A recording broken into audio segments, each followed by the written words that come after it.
If rent took half your paycheck this month, the system is working exactly as intended. Not broken, not unlucky, not temporary, designed. Because across the world, millions of people are handing over more and more of their income for less and less security, while being told that is just adulthood. It is not.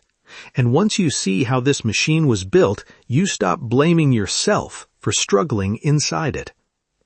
There is a threshold housing experts have used for years, 30%. That is the internationally recognized threshold.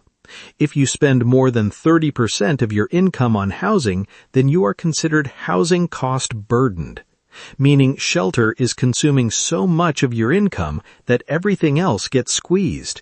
Food, transport, savings, healthcare, peace of mind. On average, households globally spend about 31% of their income on shelter.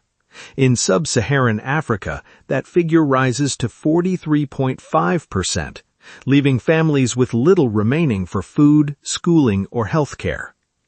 In a study of 200 cities globally, 90% were found to be unaffordable to live in, with the average home costing more than 3 times the average annual income. An estimated 300 million people globally are homeless. Over 1 billion live in slums or substandard settlements. The world may need to build 100,000 new affordable homes every day to house the people who will need shelter by 2030. Well, just think about it. Every continent, every income level, the same crisis in different currencies. This did not happen because there are too many people. It happened because of decisions, specific, documented, financially motivated decisions about who gets to own land, who gets to set rent, and who gets to profit from the fact that every human being on earth needs somewhere to sleep. Start with land, not housing. Land. In most of sub-Saharan Africa, between only 2 and 10% of land is held under formal land tenure, and this is typically only in urban settings. The rest is held under customary arrangements, community ownership, family land, ancestral claims that were never formalized during colonial administration and remain legally precarious today. When a government or a foreign investor wants that land, the people living on it have no title to show in court. Women and men are being driven from their homes and the land they rely on to grow food, usually without compensation, often in violation of national laws. This is not ancient history. It is happening now. In Ethiopia, Kenya, Cambodia, the Philippines, agricultural communities are being displaced to make way for commercial farming operations, mining concessions, and real estate developments. The families who farmed that land for generations receive nothing because they never held a piece of paper saying they owned it. The piece of paper was never issued because colonial and post-colonial land systems were designed to keep land available for extraction, not to secure the rights of the people already living on it. In South Africa, the consequences of this logic are still being litigated in 2025. The country enacted a new Expropriation Act in January 2025, updating land reform mechanisms for the first time in 50 years in an attempt to address a land ownership inequality that traces directly to apartheid-era dispossession. The debate it triggered is not about whether the dispossession happened, it is about who pays to correct it. In different cities, the mechanism shifts, but the architecture is identical.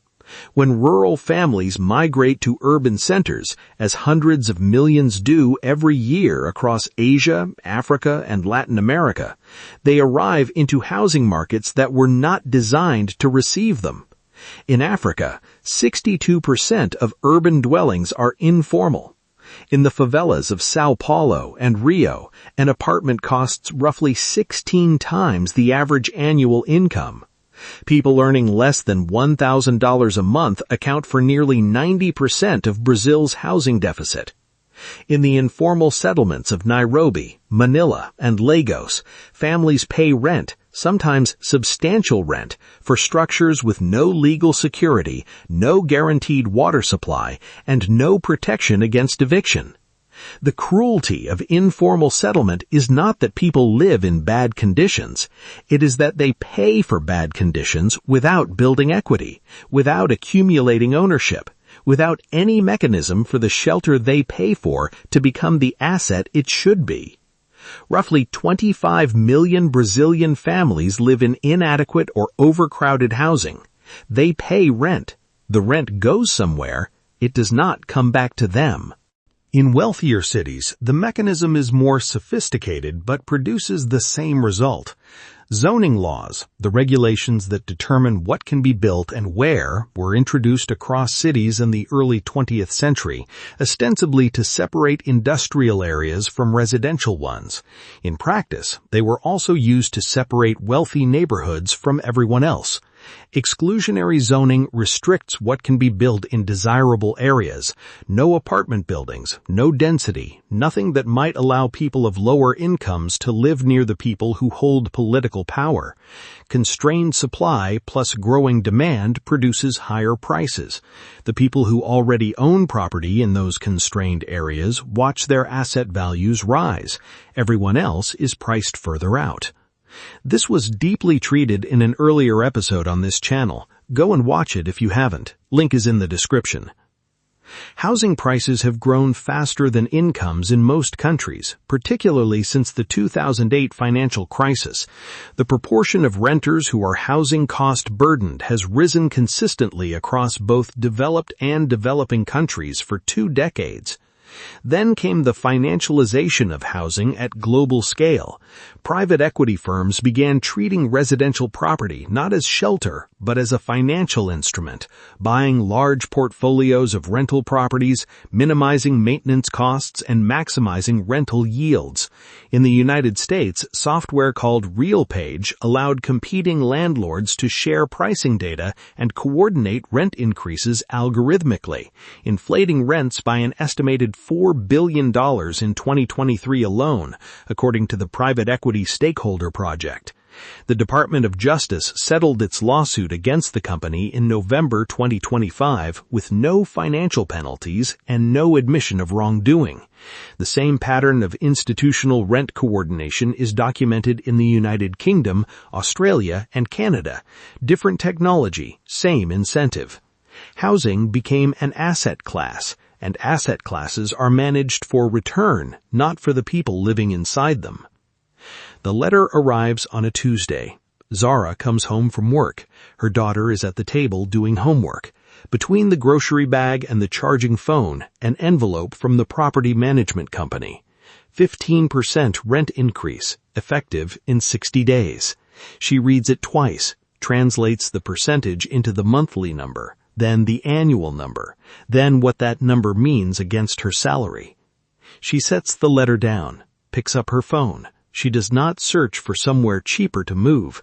She searches for something she has been thinking about since she filed the wage claim last month. Tenant rights, her borough. She reads for 40 minutes, finds a tenant union covering her area. The next meeting is on Thursday at a church hall 2 miles away. She attends. 14 other renters are in the room. 3 of them received the same letter from the same property management company. Same percentage, same 60 days, same template. A woman at the front explains clearly and specifically what the local rent stabilization ordinance says, what qualifies as an illegal increase, how to file a challenge with the housing authority. Zara does not speak. She listens and takes notes. On Friday morning, she files the challenge. The people in that church hall are not an anomaly. They are part of a growing global architecture of tenant power that has produced real results. Sweden's National Tenants Union, founded in 1923, now represents over 500,000 member households and bargains rent collectively on behalf of 3 million tenants. Through this system, rents increased an average of only 0.8 to 2.8% annually over the past decade. The contrast with markets where rent is set by algorithm without any tenant voice is not accidental. It is the consequence of a different political decision made a century ago. Vienna's social housing program houses 60% of the city's residents in municipally owned or subsidized apartments at below market rents, giving the city the lowest rent of any major city in Western Europe. The program is 100 years old. It was built after World War I, when the city decided that housing was a social good and not a financial instrument.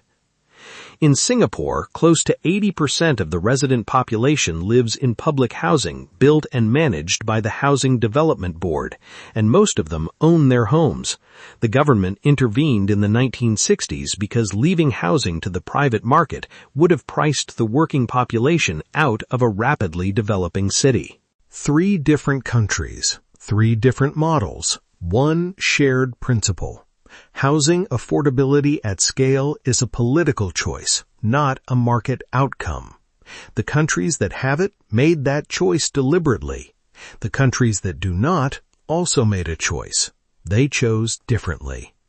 In communities across the world, tenant unions are demonstrating that collective action works at the building scale too. In Raytown, Missouri, a tenant union ended a rent strike in January 2026 after the property management company agreed to cancel all pending evictions and rescind lease non-renewals. In Mumbai, resident welfare associations have successfully challenged illegal evictions in court. In Nairobi, community land trusts are creating structures that remove land from speculative markets entirely and hold it collectively for community benefit. The tools exist. What is usually missing is awareness, coordination, and persistence. Zara filed the challenge. She does not know yet if the increase will be reversed. The process takes time. The outcome is not guaranteed. But she walked into a room on a Thursday, learned that the letter was not the end of the conversation. She filed because not filing guarantees nothing. The rent notice is still on the counter. The challenge is filed. One more step in the same direction as the payslip, the bank fee, the wage claim. The housing crisis was built decision by decision. It is being challenged the same way, city by city, union by union, church hall by church hall. You cannot afford where you live because someone decided land was a commodity, rent was a yield, and shelter was an asset class. Now you know who decided that. To find a tenant union near you, in the United States, tenantunion.org, or the Tenant Union Federation at tenantfederation.org. In the United Kingdom, Acorn Union at acorntheunion.org.uk.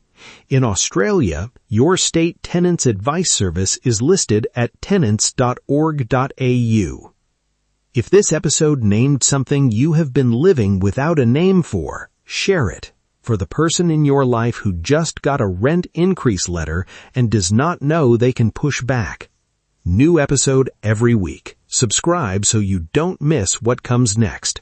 Broke by design. The system does not explain itself. We do.